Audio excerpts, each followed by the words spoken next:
we'll start with Auckland beating Sydney FC on penalties in the quarterfinals on the weekend. The slip, it's an infamous kind of just moment in football. They just kind of happen at crucial moments to very detrimental effects usually. This time it was young McAllister for Sydney FC, kind of with stuttering, and it hits his foot, and then Joe Lolly with the big slip to lose the game in the shootout in the end. It was a game not without controversy. There was a handball shout right in the 90th minute, 2 goals back-to-back. Between two sides who we expect to be right up the pointy end in terms of the A-League this season as well. Yeah, you're spot on. There was a little bit of controversy. Obviously, we saw with Tale's post-game comments about VAR and, you know, that ongoing discussion about, well, we have it in the league, why don't we have it in the cup?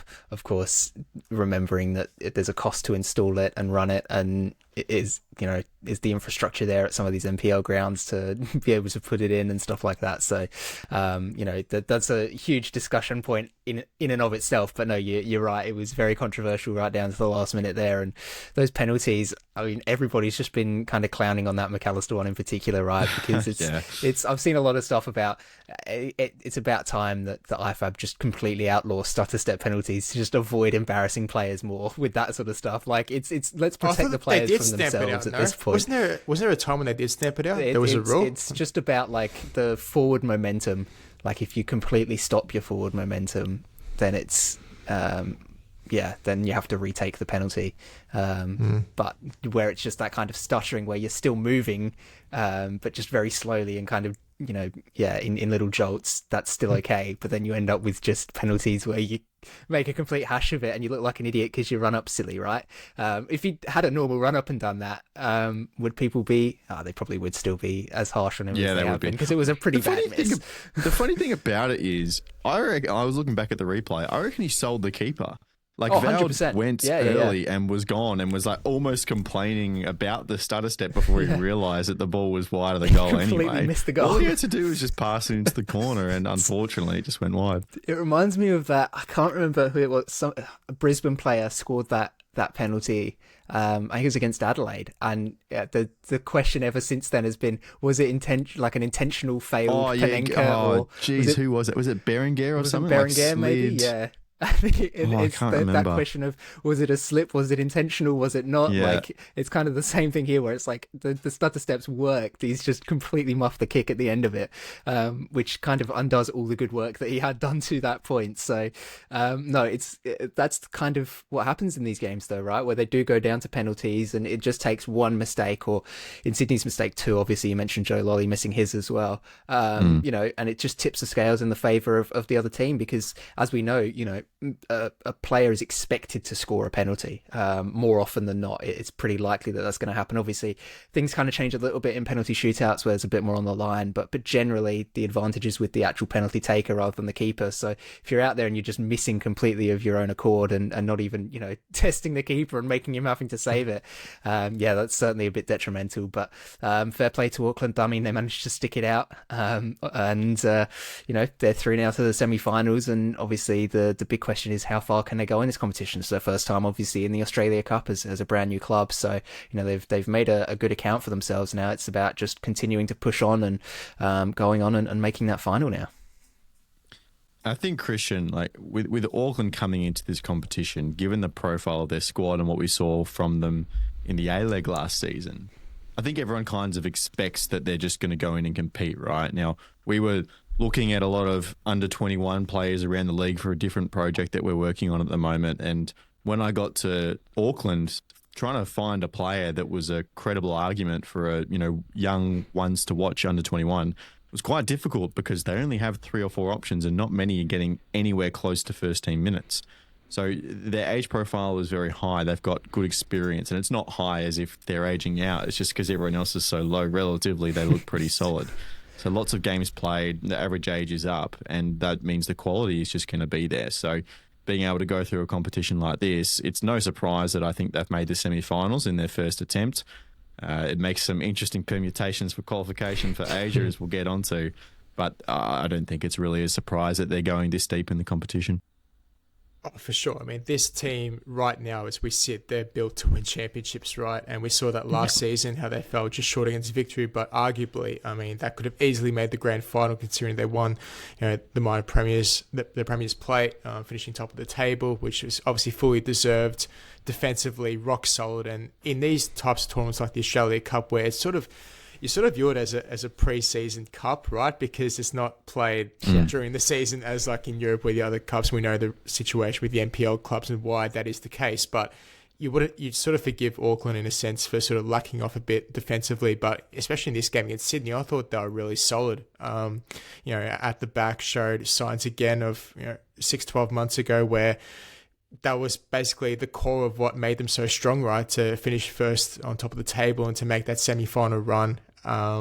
If they keep those foundations in place for the upcoming season, then as you touched on, Lockie, they've got the experience in their squad to have that know-how to be able to get the job done, win those gritty games, win those battles, and they're really set up to have another good positive season. So I think Steve Corica is probably inside he's laughing at the moment, thinking, I've got, these really core foundations set again. Haven't lost too many players. I've got, again, the same sort of players, the same group, the same sort of tactics I can work with now. I've got a full preseason again to work with this team. Semi-final run now to the Australia Cup. So I think everything's looking up at the moment for Auckland. And look, probably, yes, the downside is not having that bit of extra youth on their side to build towards. But again, this is a new franchise which is already being built to win championships. I mean, what more can you ask for, really? So I think the time will come to really delve into the youth side of things, develop the youngsters, get more minutes under their legs and look elsewhere. But for the meantime, hey, they're in contention to win championships and they won't be complaining. So, they're going to be another scary threat this season for sure.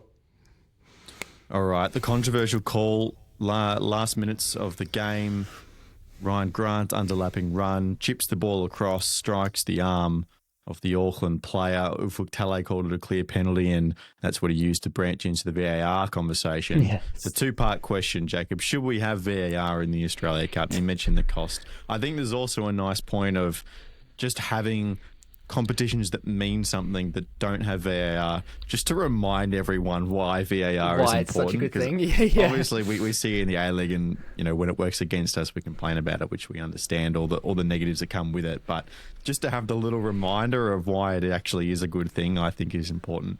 And then the second part of that question is, was it a penalty for me? It strikes the elbow. Yeah. The arm is outside, making the silhouette bigger. To borrow a very popular footballing cliche, you've seen them given. Yeah, I've seen them given for sure. This handball we're never going to get it right. Let's be honest here. I feel like with offside now, we're kind of at a point where it's like, we've got this, it's sorted. We know what we're doing with it now. A couple of changes to where the free kick should be taken on over the last few years, but that it's sorted in handball. I don't think that there will ever be a clear-cut rule that people agree with, that think is in the spirit of the game. And I think it's decisions like this that just kind of show that I don't think it matters really what you have. Either way, this call is going to be controversial. So, I'm with you, Lockie. I think it pretty clearly makes the silhouette bigger. I think the argument is over the natural or unnatural position type thing. Is that a natural spot for the arm to be in, making that motion? I don't know. I don't study human movement or something like that, so I don't know what a person's body is supposed to look like. But you're a human, you've gone walking before. yeah, exactly. And that's the main thing of making the silhouette bigger. Look, I think it probably was a handball, but in those situations, again, it goes to show how important VAR can be to us, and we're always complaining about it, right? Because it's not a perfect system and it gets things wrong. That being said, I do think Australia has got it the most right of most places that have implemented VAR.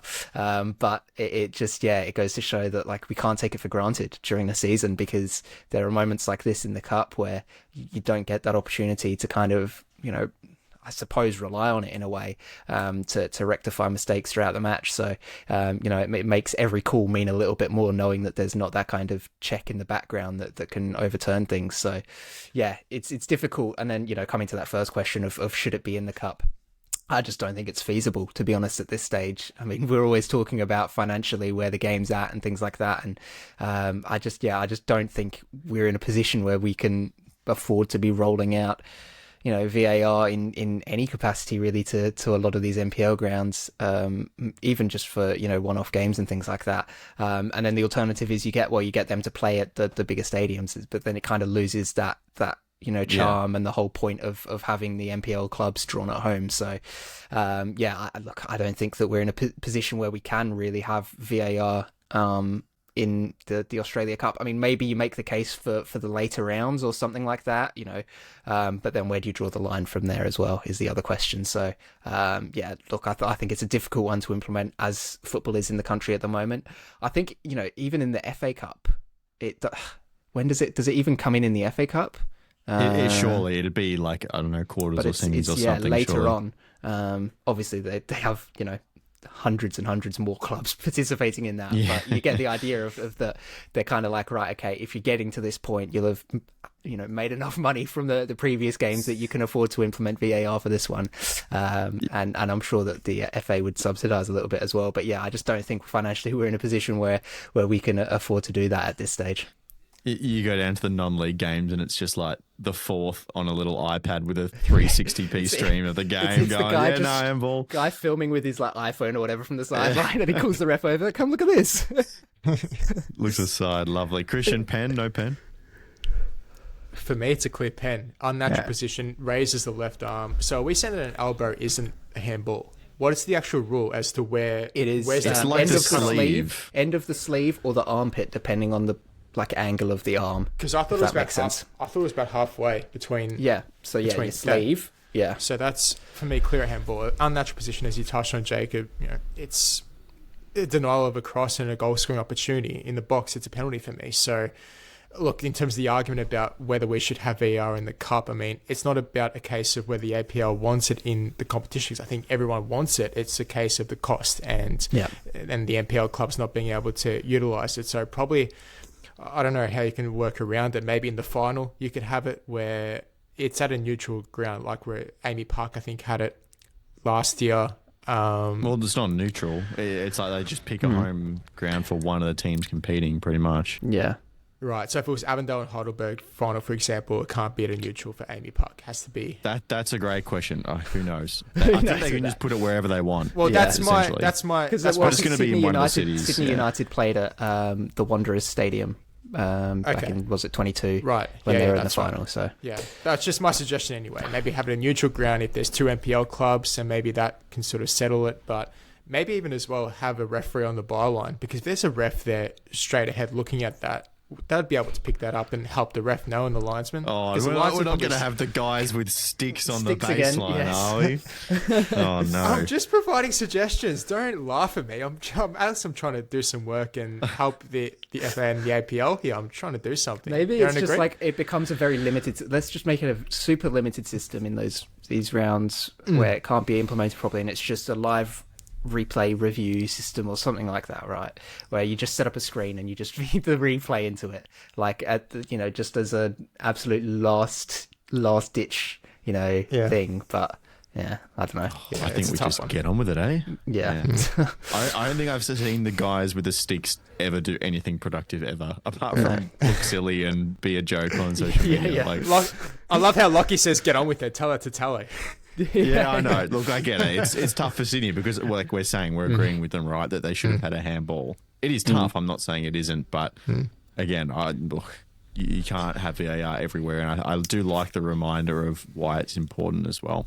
Yeah. But anyway, Auckland progress, so they're going to match up against Heidelberg. They play on Saturday evening, 7:30. Now, these games are this coming weekend as well. There was supposed to be a fairly decent gap between the quarterfinals and semis. However, because the timing has just worked out that Heidelberg and Avondale both have a bye this weekend in NPL Victoria finals, because they finished 1-2. The latter, Avondale, won the premiership on the weekend. They're just going to get them in early and then not have any clashes with games later on in the final series. So that feels like a good move to me. But then the other team that will be joining them, of course, is the Newcastle Jets. They beat the Bulls 3-0 which was a bit more of an even game, but as it wore on, the Jets pulled out some really nice combination moves to make their first ever semi-final in the Australia Cup. It feels like, Christian, they're just a team of young players. Obviously, Mark Milligan, a first-time head coach, feels like they've just got so much to prove. And even in early preseason stage in the Australia Cup, they're really laying it all out there. You called this a couple of weeks ago, didn't you, Lockie, to be fair? You said Newcastle might have a chance to make a deep run. Potentially. Yeah, you've been proven right. They looked very good against MacArthur, I must say. And yeah, as you said, Milligan, obviously inexperienced coach, but at the same time, that comes with its benefits, right? They sort of plays a team with nothing to lose in a sense. And in one of these cup competitions, that's basically the case for them, right? It's a chance for them to prove themselves in pre-season to a new coach in Milligan. I thought Max Burgess is really good in this game. I thought that first goal in particular. I mean, this is a player for me who has been really, I guess, cut short of minutes that he deserved in years gone past, whether it be Sydney or other clubs that he's played at. I think he's a really talented player, really tricky, skillful, and I think obviously he exploits spaces, not just in behind, but in the box as well, where he got into a good position to score that first goal. So he's going to be a really key player, I think, for the Jets moving forward, heading into the new season. And I think probably the big test for me is with this Jets side is defensively. We saw Milligan, the work he did at Adelaide last season. Jacob could probably touch a bit more on that, but I think that's going to be crucial for this side because, I mean, when's the last time Newcastle had a good, solid defence that they could work on and say, yes, we can play out from the back? And when's the last time Newcastle had a good, solid team? Full stop, like, you know. Yeah, I know, but you've got to start. I know. The last time VAR didn't work. Yeah. Oh, he went there. But I'm just saying, you've got to start from somewhere, right? And I think from the back, for this Newcastle side, that's got to be a big priority for Milligan this season. If they can start from scratch and move forward from the back, then there's going to be some good things to them because I think they've got some bright young prospects. It's just a case of putting it all together. Can they do it consistently week in, week out? We saw end of last season they went on that good run. We thought, okay, maybe they're a chance for finals. So it seems as though they're sort of building towards something, right? Just slowly. There might be even a sneaky for finals potentially. Who knows? We'll find out over the first few games of the season to say where they're at. And once they're tested against the biggest sides, maybe there's a more clear indication of where they sit in terms of the table. So. No, but on the flip side, MacArthur, probably a bit disappointing. I mean, the second and third goals they conceded, you could tell that they were trying to push numbers forward, trying to get that equalised, and then from 2-0 down, they conceded a couple minutes after that, and it was game over, game set a match. So, disappointing for the Bulls. Obviously, reigning champions coming into it, wanted to defend their cup, but for the Jets, really positive outing, and as you said, Lockie, first semi-final appearance. You want to jump on the Mark Milligan bandwagon, Jacob? Yeah, I mean, he's got them playing some absolutely beautiful football, which is awesome to see. And, it kind of lends itself to the theory as well that's been, was going around of, Mark Milligan leaves Adelaide and Adelaide start to fall off last season. How instrumental was he to their success early in the season? And, this might suggest that he was, quite a big part of that because, that second goal in particular, I know you touched on it there, Christian, where it's like, MacArthur kind of chasing the game by that point. But I still think that the work they did in transition there to really exploit the space, but, they were completely outnumbered the whole time they're getting back. MacArthur was setting their rest defence pretty early. They just couldn't quite, cover the runners and some good passing, some good dribbling from Newcastle in the centre of midfield. Will Dobson with a finish as well. Yeah, a great finish to round the move off. It just was a really well worked move from Newcastle, and it's a far cry from anything we've seen from them for like half a decade now, if not more.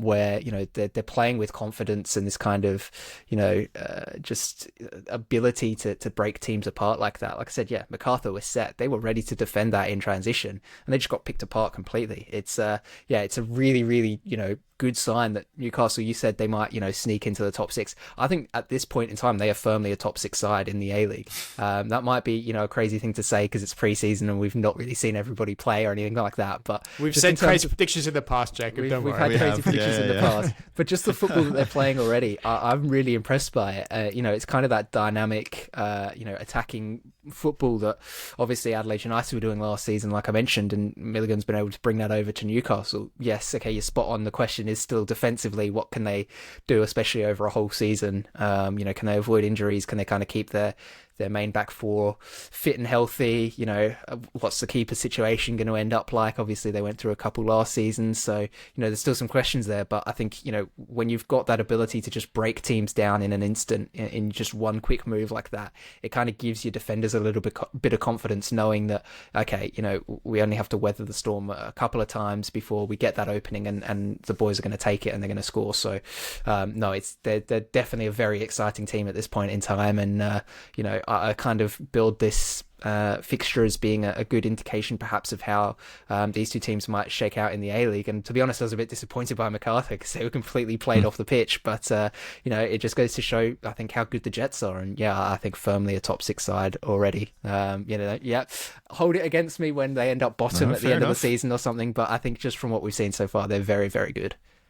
Literally as you were saying that, I was thinking of, you know, Brisbane Roar before season 23-24 and their run to the final, and then losing to Sydney, and then having a really good start in the league, to be fair, and then Ross Helawisi left in that, and they crumbled really. So Milligan's going to leave. Is that what we're saying? Milligan will leave again. He's going to get sniped up. Go back to Malaysia and then... yeah. But look, they're obviously playing well at the moment, and who knows how they'll transfer that into the league season. I'm not too worried about the Bulls. I still think they're pretty solid over the course of a full season.